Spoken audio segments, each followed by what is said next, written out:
This podcast is made possible through listener contributions to the ETV Endowment of South Carolina. And the Florence County Museum, announcing Fighters for Freedom, William H. Johnson Picturing Justice, organized by the Smithsonian American Art Museum with support from Art Bridges. Johnson's evocative work is on view now through August 10th. FlocoMuseum.org.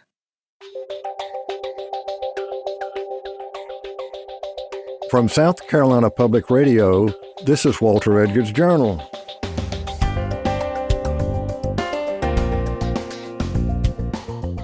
I'm Walter Edgar, welcoming you to our podcast about South Carolina culture and history, with a nod to all things Southern. This week, Alfred Turner and I will be talking with Scott Romine, author of the Zombie Memes of Dixie. The book traces the origin and development of several propositions, tropes, types, clichés, and ideas commonly associated with the U.S. South. Approaching these propositions as memes, Scott Romine argues that many of them developed in defense of slavery and evolved in its aftermath to continue to form a Southern group whose way of life naturalized an emergent regime of segregation. Scott, it's great to have you here with us today on the Journal. And let's start off by finding out a little bit about you, because our listeners want to know, who are you, who are your people, and let's go from there. So I was born in DeKalb County, Georgia, at Emory University Hospital. My parents moved to Gwinnett County, which is about 20 miles northeast of Atlanta, in the early 1970s, and that's where I grew up.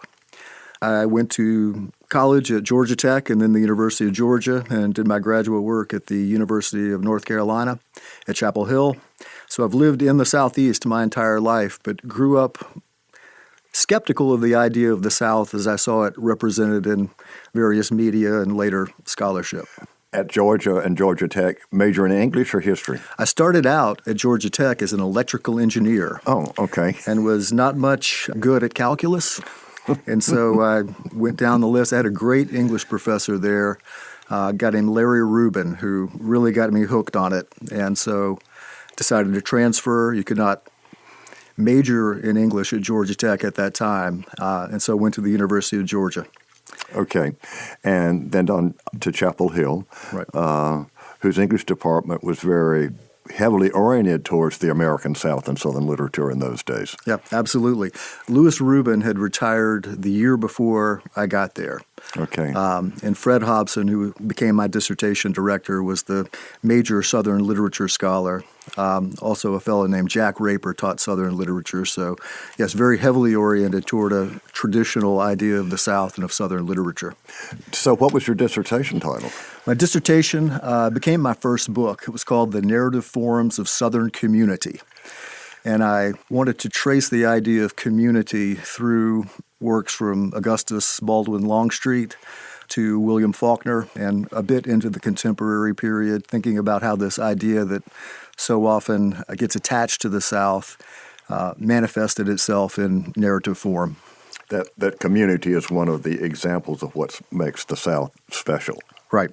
Although, as one of my graduate students said in 1995, who took a seminar I did on Southern cultural and intellectual history, and that in itself, when it was announced, the 12 young men and women who took this class were mocked by their peers about, this should be a short course, it's an oxymoron, what have you. I take exception. Sorry, I was overcome for a second. Yeah. Michael O'Brien, who was probably the foremost Southern intellectual historian of his generation, said he heard that more times than he could count, and it irritated him every time. And one of those students was a New Englander. Okay. And in his essays, he would point out, I've got this attachment to my little New England town as much as you have DeKalb County, Georgia, or Mobile, Alabama, or Pelion, South Carolina. Right.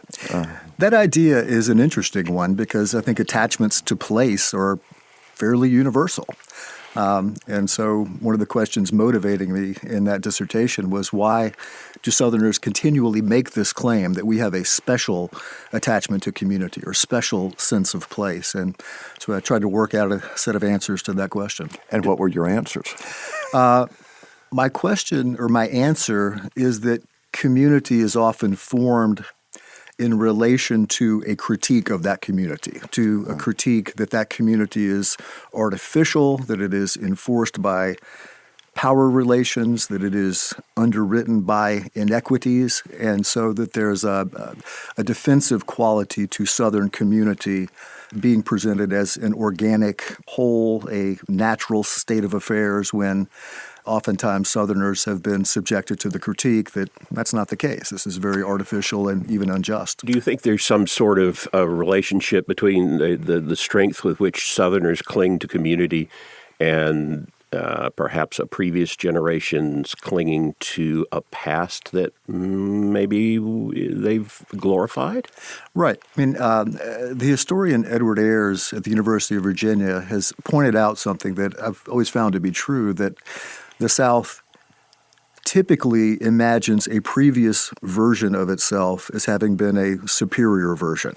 The story of a South in decline, a South that has lost its distinctiveness or is in the process of losing its distinctiveness. That's a very old story told many, many times in many different historical periods. And how many New Souths have we had? Exactly. I think Walker Percy once said, a truly New South would be a South in which no one spoke of the New South anymore. And there's some truth to that. Well, it's interesting what Ed said, because, of course, he was a Virginian, and they think very highly of themselves. Oh, yes. Although it was pointed out in the 1930s in the WPA Guide to South Carolina, this is one state that had no secret envy of Virginia. You know, you folks were already in decline. We were on the way up. Fair enough. Yeah, so living in North Carolina, I heard more than a few times the idea that North Carolina was a veil of humility between two mountains of pride. Okay. Your latest book, which is a product of your lectures, the Lamar Lecture Series at Mercer University, is called The Zombie Memes of Dixie. Now, what in the heck are you talking about? It's a very playful title. In fact, I presented it at the Southern Intellectual History Circle, a paper by that title, and I thought, this is a little too crazy to pull off, but I did it anyway and got a pretty good reaction. So what I'm thinking about are what I define as memes, group-forming replicators, and these are things that Southerners have long said about the South and that I argue form the kind of basis of a group identity over time. Or when we talk about Southerners, who are we talking about? Well, I would include under the term Southerner anyone who calls themselves a Southerner and defines himself that way. And I think, as I point out in the book, it is mainly white Southerners who have done that historically until the 1950s and 1960s, where we first see black Southerners laying claim to that identity. Okay. And you presented this to the Southern Intellectual Circle. How did they take it? They were more interested than I expected them to be. I called my approach in that paper and in this book sub-intellectual history, not intellectual history in terms of a close study of the best that has been thought and said, but the study of things that have been thought and said the most, very simplified ideas, associations, clichés, talking points that have long been attached to the U.S. South. And oftentimes these are very simplified and reductive ideas. Give us an example. I'll just throw out Plantation, which, as you pointed out, began with Swallow Barn, a novel in the pre-Civil War history. Right. They didn't even know they were antebellum at that point. Right, they didn't. And in South Carolina, a plantation started out initially as just a piece of land. It wasn't what we think of. And in Virginia, the Cavalier Estate actually began as a capitalist enterprise. It was the Jamestown Company. They were supposed to make money. It was Plymouth Plantation. Right. They were supposed to make money. The idea of the 4 Greek columns across the front and the alley of oaks. The alley, that all comes later. Yeah, absolutely. And I think plantation is a great meme to think about because it calls to mind a certain set of images of the kind you describe. A plantation house has columns. Most houses on actual plantations did not have columns, did not look like the iconography that we very easily call to mind when the word plantation is spoken. And so I'm interested in exploring in the book how a certain picture of the plantation or set of ideas about a plantation evolved out of historical circumstances that were oftentimes very different from what we picture. Okay, so what's important about Swallow Barn?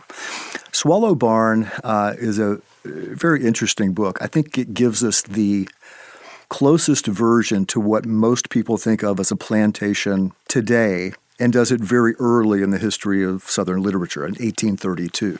In fact, when you read many antebellum works that are set on plantations, they don't seem like plantation novels or what we might think of as a plantation novel. Why so? Well, William Gilmore Simms, for example, writes woodcraft, and it does not have columns. It's kind of a shabby house. It's very interested in the Revolutionary War, as Simms was throughout his career. And of course, South Carolina played a very important part in the Revolutionary War, but it doesn't look like an antebellum plantation in the sense of a plantation leading up to what would become a defining event in Southern history, the Civil War. Yeah. So what kind of impact did John Pendleton Kennedy and Swallow Barn have on Southerners? Right. Well, he provides a picture of a plantation that is somewhat feudal in nature. There is a knight-errant named Ned Hazard and a kind of belle figure whose name is Belle Tracy, and she is a kind of proto-Scarlett O'Hara in a way. And so he's establishing many of the types that would come to kind of define the plantation and the popular imagination. He also has a very stereotypical set of enslaved characters, one of whom is named Carrie, who talks back to his master, is very contentious, but always with the understanding that his owner, Frank Merriweather, is in charge. There's a kind of calibrated back talk that would become important to the figure of the mammy, as we see that figure in Gone with the Wind. And so I think Kennedy kind of understood what the plantation might look like in a way that would prove persuasive and attractive to an American readership in 1830. Well, and he was writing in a time in Virginia, right, where the plantation economy was already on the skids. Those nice Virginians were selling all their slaves to the two Carolinas and further south. Right. And yes, there are very handsome plantation homes in Virginia, but they're not Tara. Yeah, absolutely not. They're 18th century. Right. And there's a kind of genteel shabbiness to the plantation and Swallow Barn as well. It's a very old building, and the buildings have accumulated organically over time. There's an older plantation house that has a wing added to it, and the most modern addition is a little bit out of character with the rest of it. So you sort of see that shabbiness, a little bit of decline, certainly an older, more traditional pre-modern way of life. It's very much a place that is behind the times in a way that would define the plantation after it was gone, right? The memory of the plantation after the war would become very powerful for Southerners in imagining who they were as a people. We had the plantation, and now it is, so to speak, gone with the wind. So we've already got an image established in Southern letters, but how many Southerners were reading that? Weren't they also reading Lovin' Good and the Georgia scenes and right. a rather crude South? Absolutely, yeah. The, Southwestern humor or frontier humor is very popular and tends to depict characters at the lower end of society. And we need to remind people when you say frontier or Southwest. Right. Yes. The context. Yeah. Scott. Frontier in the Southwest, that's Alabama, Georgia, right. Parts of South Carolina. Augusta, Georgia is the kind of first scene of what would become known as Southwestern humor in Augustus Baldwin Longstreet's Georgia scene. So, yeah, Southwest definitely needs some clarification there. You know, the Georgia scenes, and of course, Longstreet ended up being president of the South Carolina College. Right. It is kind of rude. I mean, but people enjoyed it. Yeah. Oh, absolutely.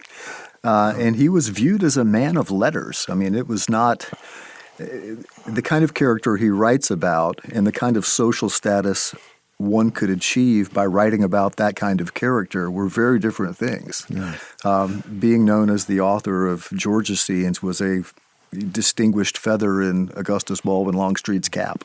Okay, and so he's writing before the Civil War. Right. Sims is writing before the Civil War. But as you mentioned, Sims's novels don't really play up the plantation meme, if you will. Right. Yeah.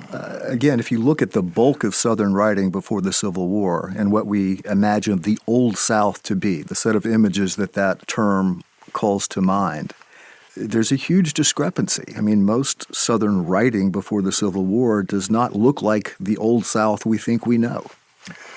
Well, but then you've got to think of gallant cavaliers, right, and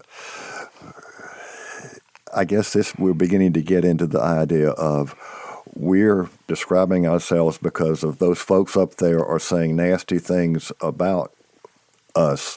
And so by the time Kennedy writes Swallow Barn, we've already been through the nullification crisis. Right. And the whole issue of slavery has reared its head as Jefferson feared it would. Right. And so Southerners, and I really was not as familiar with this as I should have been, describe themselves as of Norman descent, not right, not Anglo. And I tried to figure out, I know my English history, but how in the hell they came up with Normans? Yeah, it's a kind of fascinating phenomenon. In the 1850s especially, in the years immediately living up to the Civil War, this idea that Southerners descended not from Anglo-Saxons but from Anglo-Normans becomes very important. Anglo-Saxons are the progenitors of the Puritans, of the Roundheads, of the Yankees. And so, and the idea of the Cavalier, which is kind of tied in a bit to the Anglo-Norman thesis, is invented by a novelist really in 1834, William Alexander Carruthers's The Cavaliers of Virginia. But by the time of the Civil War 30 years later, it is a popular notion. Southerners routinely describe themselves, whether they're from the state of Virginia or not.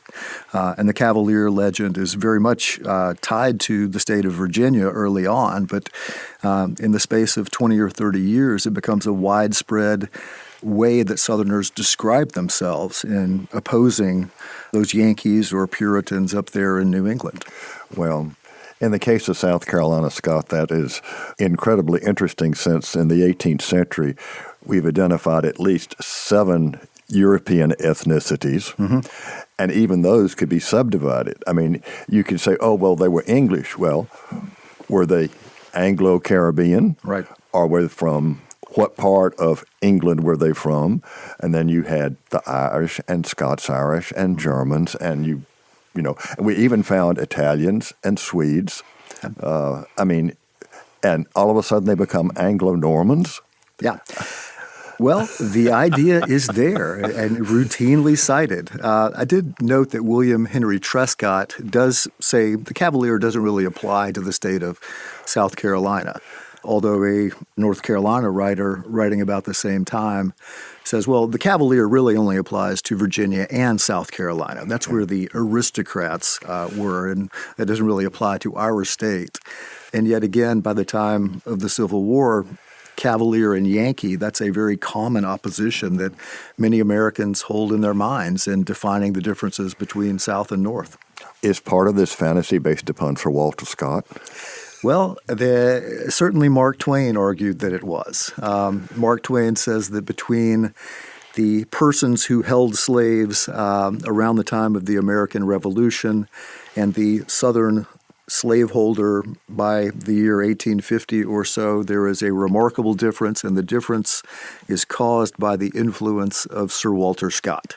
That the Sir Walter disease, as Mark Twain put it, had infected Southerners who came to think of themselves as having descended from a feudal medieval world full of, in Twain's colorful phrasing, sham chivalries and all of this medieval nonsense that in his estimation had no place in 19th century American. Ouch. Yeah. And that was from a Southerner. Right, right. You mentioned chivalry, and you take that on in your book. And yes, there were some South Carolinians before the war. And of course, we're saying the war. And you even discussed that. Right. Most Southerners probably, I can't say that today because the world has changed. When I was growing up, particularly when older women referred to the war, and I'm sorry, my great aunt would say the war. Yeah. In 3 syllables. Yeah. She was living in the Korean War, World War II, World War I, Spanish-American War, but the only war that counted was 1861 to 1865. Yeah, absolutely. And it would become essential in the way Southerners define the South. So the idea that the South lost the war, losing the war, becomes very central to Southern identity, to white Southern identity after the war. Well, let's get back to the chivalry because Eric Larson's latest book makes great use of the term chivalry in describing the South Carolinian, particularly the Charlestonians, and basing everything on Mary Boykin Chestnut. Bless her. Yeah. Yeah, chivalry is an interesting concept. I think it's a little bit in decline. When I ask my students, does the South as a home of chivalry ring any bells for you? They tend to say, no, I'm not that familiar with it. I was familiar with that idea growing up, that there was a special quality to Southern men and Southern ladies that was designated or was described by the word chivalry, and that this was important to Southern identity. Well, I grew up Southern. I never heard so much of that, but then honor was all. Right. Manner and honor. Right. I mean, sometimes it can be turned on you. The late Judge Matthew Perry, in helping desegregate Clemson University, said, if you can't appeal to the morals of a South Carolinian, you can appeal to his manners. Yeah, and I think that was one of the very effective tactics undertaken by civil rights protesters in Greensboro, North Carolina, where I live. What you would typically see in newspaper accounts is black students and white students protesting in a very mannerly way, and then a kind of white mob outside. And I think that visual discrepancy persuaded many white Southerners that, maybe this idea of integration isn't so bad after all. If the ones pressing for it are the ones behaving in a civilized, mannerly way, and the ones protesting it are behaving like a mob, then maybe we need to rethink things. Yeah. So we're getting back again as to who are the Southerners. Right. And one of the points I make repeatedly in the book is that the term Southerner has rarely been used to describe all persons living in the Southeast. There's always been a kind of group boundary inside the South that designates some people as Southerners and other people as not meeting whatever criteria are used to constitute that category. Within the white community, they sometimes, people don't want to talk about class very much. Right. But class and caste are very much a part of the study of the American South. Let's just say there is an American South, okay? Absolutely. The one that you and I studied. Right. Okay. And so and you can find both, throughout the 19th century, descriptions of who the Southerner is. People will say, what are Southerners like? And it's always a very narrow range of persons who embody or epitomize that category. The Southerner in the antebellum period is most often a planter and very rarely a poor white, despite the fact that planters relative to poor whites were a very, very small fraction, numerically speaking. And there was a white Southern middle class. Right. Particularly in the cities, but that gets elided entirely. Yeah. Even the country lawyer somehow, he had a place. He might call it a plantation, but if he owned 3 enslaved persons, then he was part of the upper crust. Right. But we were talking about chivalry, right? Yeah, we were talking about chivalry. One of the fascinating things that happens as this idea of chivalry, a South being defined by chivalry, evolves in the antebellum era, is the rise of what were called ring tournaments. And these were tournaments that began really in the 1840s, were very popular by the 1850s, where Southerners would dress as medieval knights. They would compete for their lady, and the winner of the tournament. Yes, the lady fair scarf or a hanky. Exactly. And they were very elaborate affairs. And so this is a way I think the chivalry idea gets repeated and introduced in a kind of ritualistic way within Southern society.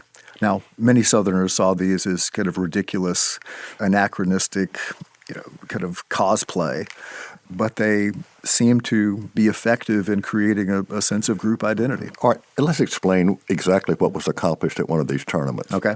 So men would ride on horseback. There would be a ring suspended from a string, and they would have to put their lance through the ring and carry it off. And the person who did this most successfully won some outrageous title, and his lady got declared the Queen of Love and Beauty, was the title typically used for the woman so honored by her chivalrous knight who had won the day. So no actual jousting. No actual jousting. That was a little too violent, a little too barbaric for 19th century Southerners. I think particularly in South Carolina, yes, there were ring tournaments, but dueling might have been more prevalent here. I know Bertram Robb Brown talks about this, but I think in South Carolina you found more of it than you did in other states. And the Code Duello, yes, it may have occurred in the 18th century, but it really flourished in the 19th century. Yeah. And people were very punctilious about it. I mean, it was the slightest, sir, you offended me. You apologized, or you might be called out. Right. And as I have reminded my classes, if a woman said something slanderous about somebody, her husband could be called, challenged to a duel for that. See, that's where I think in terms of chivalry in South Carolina, I think the Code Duello was there. People were liable to be called out.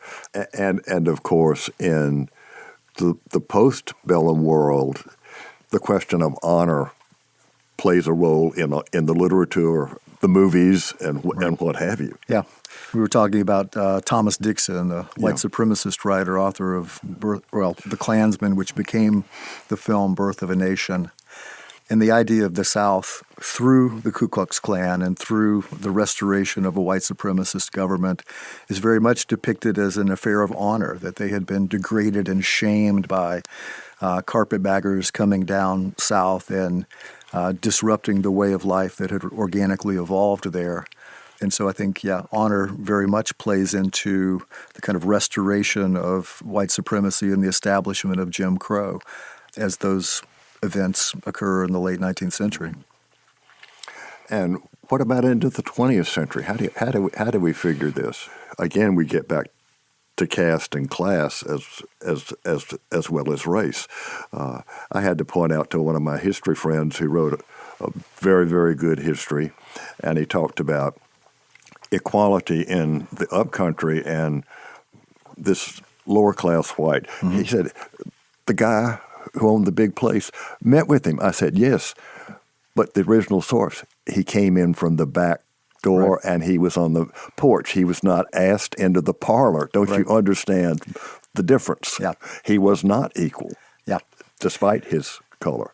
Yeah, and I think it's very important to recognize that manners, which is a term Southerners often use to defend themselves against the reproaches of the North, that we have a mannerly society, that we have a kind of refinement that Yankees lack, that manners have always had that kind of racial connotation, that there's always been to the idea of Southern manners a kind of disciplinary aspect where manners are not extended to all persons living in a community, but oftentimes sharply differentiated, as you're suggesting, based on caste, based on race, based on economic class. Yeah. Yeah. All right, we've got manners, we've got honor, And that's all bound up in chivalry, right? and the chivalry. And when you mentioned the young lady was the queen of beauty and light and all of that, which again took me back to the Gulf Coast and Carnival, and the young woman chosen as the queen of an organization or the leading lady was always depicted in almost Shakespearean terms of the queen of light and what have you. Yeah. So Yeah. it's still there. Yeah. But yeah, I do think notions of femininity and womanhood have a very distinctive Southern lineage. That is, they've often been very important to conceptions of the South, definitions of the South, and defenses of the South. Okay, let's wrap up chivalry. What would be the meme for chivalry? Well, the meme in terms of repeating itself, or behaviors, ideas that are recited, rehearsed, reproduced, reprinted. The one that comes to mind is from Thomas Nelson Page's In Old Virginia, where the young planter-to-be, upon encountering a muddy spot in a pathway, lays down his cloak so that the girl that will eventually become his betrothed can walk across without getting her shoes dirty. This kind of intuitive, natural gesture that, here's my cloak, I'm happy to sacrifice it so your shoes don't get dirty. That kind of gesture to me seems to kind of embody chivalry on a very quotidian level, but in a way that displays the distinctive features and characteristics of the Southern gentleman. Don't you think Rhett Butler did? Rhett Butler's an interesting case. Is he chivalrous? Because in many ways he's a capitalist, right? He's a war profiteer, and yet when... But what's his last line? Yeah. Where's he going? He's going back to Charleston, where the Old South is, to that glamour of the way of life that's vanished, that he's always kind of discounted and trivialized. In the end, it's compelling to him. Yeah, absolutely. So eat your heart out, Richmond. Right. Ed. Charleston's a lovely place. It's where I spent my honeymoon. Well, and that can be part of our discussion in our next podcast, because Charleston, in a way, has become a meme of its own. Right. Not to mention an industry. Yeah. And a very self-conscious industry. I can't remember the author of the book about the growth of Charleston tourism in the 1930s, I believe, but it was very self-consciously undertaking, hey, we got a lot of old buildings, let's spruce some of them up and start to get tourists in here, and it's been wildly successful. Yeah. All right. Scott, we've been talking about Southerners, which we kind of got into as who is a Southerner, but what is the South? That's the $64,000 question. Right. So my definition of the South is that we should think of it separately from the Southeast. Okay. Let's get into that. Okay. So take two statements. The first statement, Southerners love trucks. The second statement, Southerners love SUVs. Now, one statement I think will ring true for many people, the one involving trucks, because it attaches itself to other kind of markers of Southern identity. Hey, it's those Georgia Scene boys. Right, Georgia Scene boys. Maybe the truck has a Confederate flag on it. Maybe it's associated with farming, with an agrarian society. And those things do not apply to the statement Southerners love SUVs. And yet there are more SUVs in the southeastern United States today than there are trucks. I think of the South as the basis of Southernness. The South is those features of the Southeast that Southerners have claimed as a basis for their identity, right?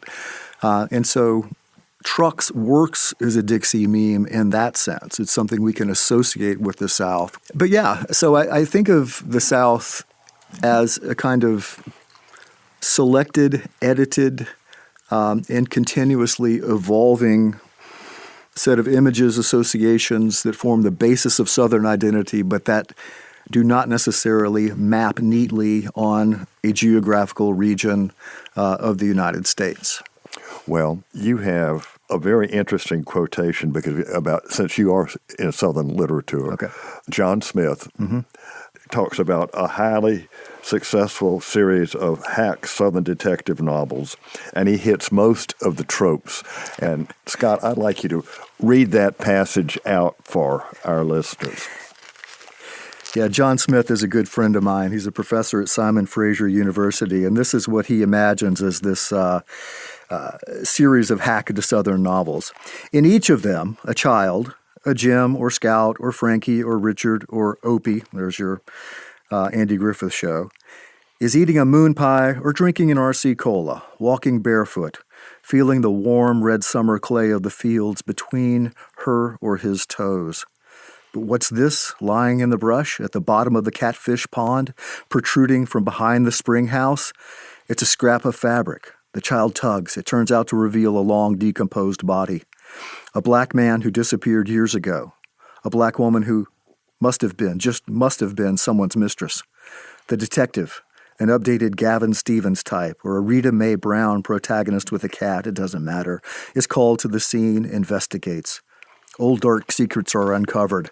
Black families and white families turn out to be related. Money changed hands, or didn't. Someone white and powerful, a judge, a preacher, and every fourth volume a congressman, tries to halt the investigation. A black preacher discovers in the trunk a cache of old photos. What are those two doing in the same picture, smiling? A journal. It doesn't spell things out, but just complicates things more. An enigmatic doll that may be a clue. In the end, a measure of justice is accomplished. The community is reunited, but reminded of the presence of the past. Wow. All right. So, Scott Romine, the author of the Zombie Memes of Dixie, I really appreciate you being on the Journal today, and it has been fun, and I'm sorry we just can't continue this on my front porch with a cool beverage. Okay. Well, thank you very much for having me. It's been very enjoyable.